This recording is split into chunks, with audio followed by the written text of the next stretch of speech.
যেই মানুষ আমি আল্লাহ এত আদর করে বানাইলাম, আসমান আল্লাহ বানাইছেন কুন ফায়াকুন বইলা, ফেরেশতা আল্লাহ বানাইছেন কুন ফায়াকুন বইলা, জমিন আল্লাহ বানাইছেন কুন ফায়াকুন বইলা, কিন্তু আমারে আপনারে আল্লাহ পাক কুন ফায়াকুন বইলা বানায় নাই।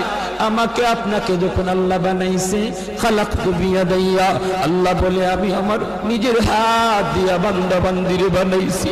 কারণ এই চেহারার মধ্যে এত দামি কপাল, ওই কপাল দিয়া বান্দা আমার কুদরতি কদমে সেজদা দিবে। এই কপালটার এত দাম, এই কপাল কুন ফায়াকুন বললে হয় না, এই কপাল ফেরেশতাদের হাতে বানাইলেও হয় না, আমি আল্লাহ নিজের হাতে বানাইছি। আল্লাহ পাক কই আমি আল্লাহ দেখি জমিনে কেমন অন্যায় হয়, অত্যাচার কেমন